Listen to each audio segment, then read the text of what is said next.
गांव के एक छोटे से कच्चे मकान में बूढ़ा रामदीन अपने हाथ से बांस की सुंदर सुंदर टोकरियां और पंखे बनाता था। उसकी बड़ी बेटी सुमित्रा घर के काम के साथ पिता का हाथ बटाती थी, जबकि छोटी बेटी रीता सिर्फ अपने रूप और मोबाइल में डूबी रहती थी। उफ, धुएं से आंखें जल रही हैं, पर जल्दी से मकई की रोटी बना लूं। बाबा को आज जमींदार साहब के यहाँ बांस की 50 टोकरियां पहुंचाने जाना है।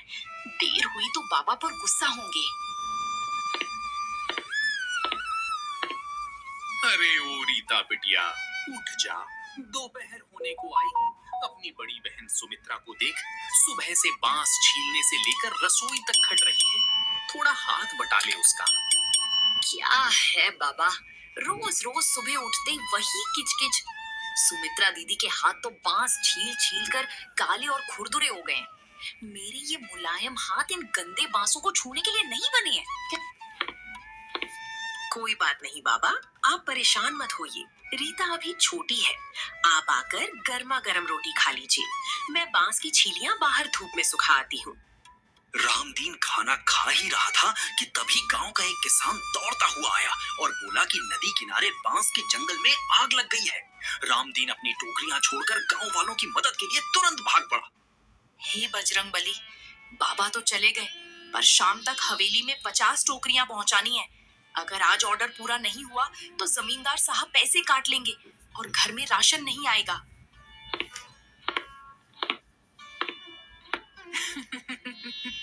दीदी देखो, आज मैंने सहेली से नया रेशमी सूट मांगा है। मैं कितनी सुंदर लग रही हूँ ना। तुम तो दिन भर इस बांस और चाकू के बीच बैठकर बिल्कुल नौकरानी जैसी लगती हो। रीता, तू जो चाहे कर, पर आज बाबा की इज्जत का सवाल है। मैं बाहर धूप में बैठकर टोकरियां बुनने जा रही हूँ। तू बस घर के बर्तन साफ कर देना। कड़कती धूप में सुमित्रा के हाथों से खून छिलने लगा, पर उसने हार नहीं मानी।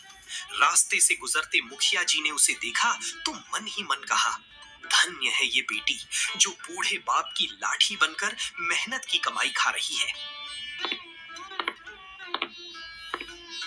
बिटिया सुमित्रा, जमींदार साहब ने मुझे बताया कि तूने अकेले दिन रात एक करके 50 टोकरियां तैयार कर दी।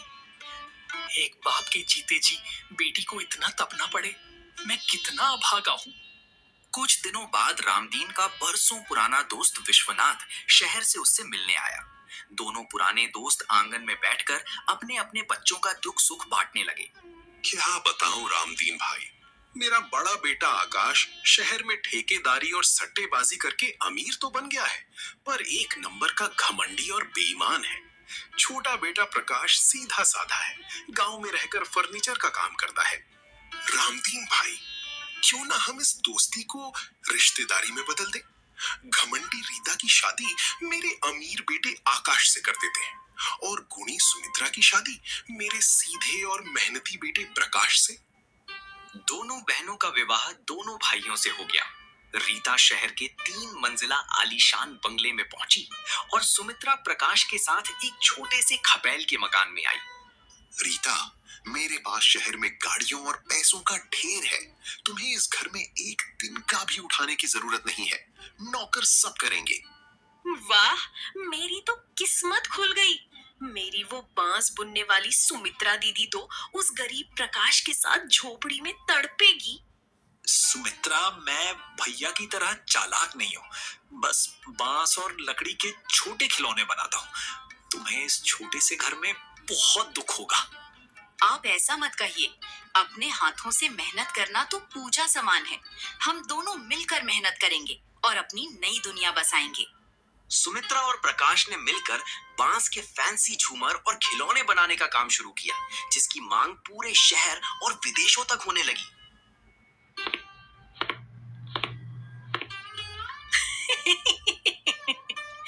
अरे ओ बांस वाली दीदी, देखो भगवान ने मुझे सोने के कंगन दिए और तुम्हें वही बांस की छीलियां। तुम्हारी तो किस्मत ही फूटी थी। रीता, मेहनत के बांस का मोल बेईमानी के महल से 1000 गुना ऊंचा होता है। भगवान करे तेरा ये सुख हमेशा बना रहे। वक्त बदला। आकाश के सट्टेबाजी और धोखाधड़ी के धंधे का पर्दाफाश हो गया। कोर्ट के आदेश पर पुलिस ने उसका आलीशान मकान और गाड़ियां सील कर दी। लुट गया रीता मैं। जिन लोगों को मैंने धोखा दिया था, आज उन्होंने मुझे रास्ते पर ला खड़ा किया। अब ना सिर पर छत है, ना खाने को रोटी।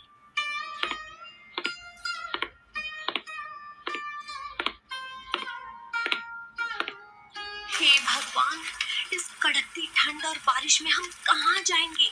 मुझे बहुत तेज भूख लगी है। कोई हमें एक निवाला भी नहीं दे रहा।